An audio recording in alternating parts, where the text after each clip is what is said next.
Hello everyone, this is Mini Ninja speaking. For today's particular review, we're going to be looking at the Demoniacal Fit Deep Blue figure, which, as you can kind of guess just looking straight at the tin here, is going to be the unofficial third-party take of the convention or event exclusive figures of the year, all being kind of pearlescent versions of pre-existing toys. Namely the shinier than average Goku and Broly figures. Only, because there is no official Vegeta figure in that line, this kind of fills in the gap for that, taking advantage of the fact that there also is no official toy of the Super Saiyan Blue Evolution look, or Super Saiyan Royal Blue, or Blooper Vegeta, whatever you like to call him. Now, in terms of what comes in the box here, you have a much shinier than average Vegeta, with his own little set of face plates, various hands, as well as a cross arm bit, so basically all your standard Vegeta accessories for the most part, but you also have the extra effect piece being the charging key effect, only in a much fancier blue gradient here than the original one that I think I reviewed back in the day when I was talking about the other accessory packs. Getting Vegeta out of the packaging though, you can see he stands a little under 6 inches tall, just like a hair under, which puts him about the same height as most average Vegeta toys. However, when I drew the articulation test, it is worth noting right now in advance, this is how it appeared right out of the packaging, so we have a few problems right out of the gate here. Now, in terms of what articulation this figure generally has, he has all your standard various Tamashii Nation joint figures, so basically he's just in line with the rest of the 2.0 Vegeta figures. However, the actual functionality of the articulation is kind of touch and go on this particular release. In terms of the head, kind of moves and swivels just fine itself. Neck is kind of stuck on the side, at least as it was right out of the packaging here. Shoulder joints, mostly fine. Butterfly joints, not entirely functional. The one on the left actually is stuck inside the body. Kind of reminds me of some older Vegeta toys, like actually the Kong shirtless one, that I was having issues where the body was not moving properly, or at least it was in a way that I couldn't use the butterfly joints completely. Kind of the case here. Double jointed elbow and wrist just catch up, work just fine. Little squeaky if anything because of them being a little tight, but that did loosen over usage, I found. In terms of the mid joint there, the mid body there, or torso one, pretty good. Waist joint, the waist swivel itself though, is at the moment completely stuck, and slightly stuck off skew to the side. It actually feels that when you try to pull it, I can't even say I get a squeaking noise as much as it refuses to turn, and it felt like the joint might tear if I tried to continue moving it, so I stopped at that point. Now in terms of the legs, as you can see, while they are action body based, one of them is clearly much better than the other one. The left leg actually pops right out, just trying to bend it normally or move it normally, and would continue to do so for the rest of this little testing bit.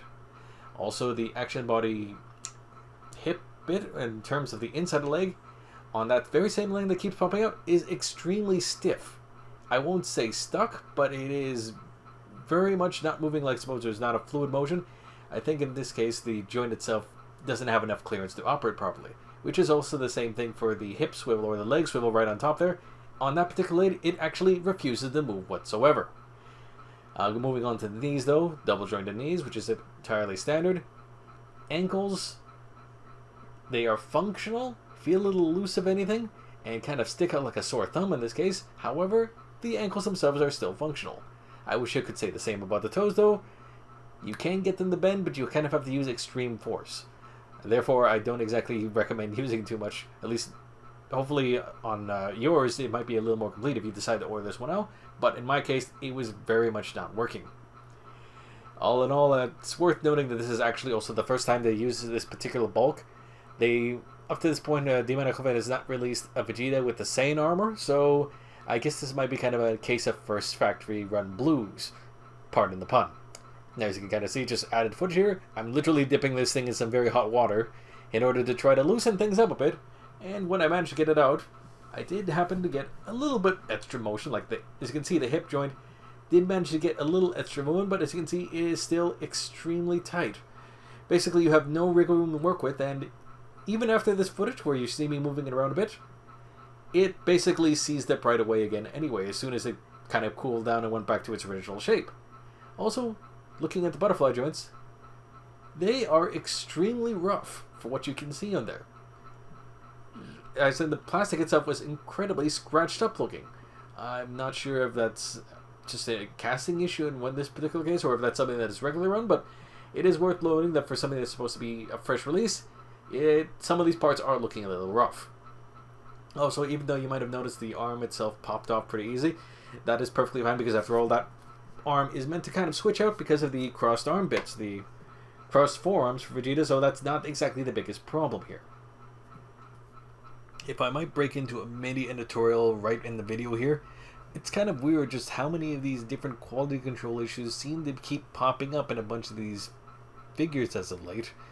I know I'm not the only one who's expressed some issues with either joints being too tight or things completely popping out for this particular release. I know I've seen in a few other reviews up to this point, but it still stands out that it's a little weird that this seems to be coming up, especially since when you really look at the Vegeta toy here, a lot of the same articulation and, heck, the same overall sculpts as a whole are pretty much the same thing as what was used in both the Proud Prince and the Royal Blood figure. Like, the arms are the exact same thing, just different color, and the legs, they're just ad verbatim the same throughout all Vegeta toys for the most part. So it's kind of weird that still have to be coming around to fix a bunch of things. Like, yes, the silicone oil did manage to fix up part of the Action 2.0 legs, so that parts of the splits is able to actually move a lot smoother now. However, the waist joint is still completely seized up on my toy here, and the leg swivel is still also completely stuck. Won't even budge even with any oil. Kind of annoying. Getting back on message here, you can see Deep Blue along with a number of both official and unofficial Vegeta toys, with notably the one on the far right here being the movie Vegeta head, or movie Vegeta figure, with their own third-party head from before, which as you can see, they've definitely changed how they decided to do the eyes on this case, being much more visibly clear on the new figure.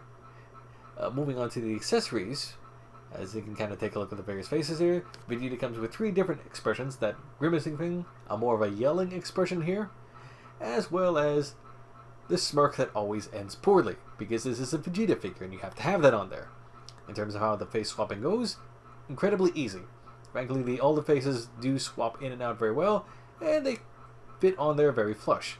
Very little issue, maybe worth noting, the paint can possibly rub a bit for the shinier blue, just be careful with that.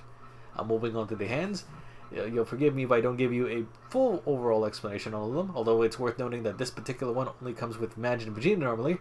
They're all standard Vegeta hands, as well as this little effect here for the arm crossing bit, and it's, aside from the shinier paint, it's basically bog standard stuff in terms of how the joints actually switch when you switch the hands on there. While some of them are a bit tighter than others, they all fit and swap fairly easily enough, although sometimes you might want to be a little more careful because you can accidentally put the hand peg as a whole out with the rest of the hand. Mind you, it's easy enough to put back in, plus if anything, nothing a little hot water dip can't fix. Now, looking into how the actual arms switch into the cross arm bit, unfortunately, I've actually tried this both on and off camera. Because of the way that the butterfly joint on my particular one on the right side is unable to really come out, it really would work very well. In fact, the arms were able to be pulled in and pulled out incredibly easily, but because I can't get that full butterfly motion, I can't really get this thing to work too well on my particular model, which is a pity because, as you can see in my struggle here, it should honestly work on there and fit pretty flush on the chest bar, but because the thing does, it's just that little edge off, I can't get it to work. Last but not least, the last big accessory to talk about being the charging key or charging aura effect that is included with this particular toy. Worth noting, this thing is technically sculpt-wise the very same thing that they've been giving away with the other official event-exclusive things, although Brawly's is a slightly elevated one, as well as the same thing they've been giving away with purchase of stuff if you've been to any convention over the past few years for Bandai Tamashii Nation's booth. That being said, still, a very nice gradient of blue that is going on this thing, nice pearlized finished. It's a pleasant little inclusion on there, especially when you consider that unlike the ones you've been getting at events, this one is a brand fresh new thing, so that means no leaking plasticizer and no odd smell and sticky surface. So suffice to say, that much is very much appreciated. Now, general opinions on this toy, as you've probably been kind of going through the nature of this review, I've had mixed feelings. Presentation wise, beautiful, very pleasant paint job on there, very sharp finish on there. The detailing, especially around the face, awesome, no complaints. Trying to actually move this figure though, bit of a crapshoot. While most of the joints in this toy honestly are very functional, have no issues, especially since that's kind of expected when you have most of these kind of copied from previous Vegeta toys that they've already made.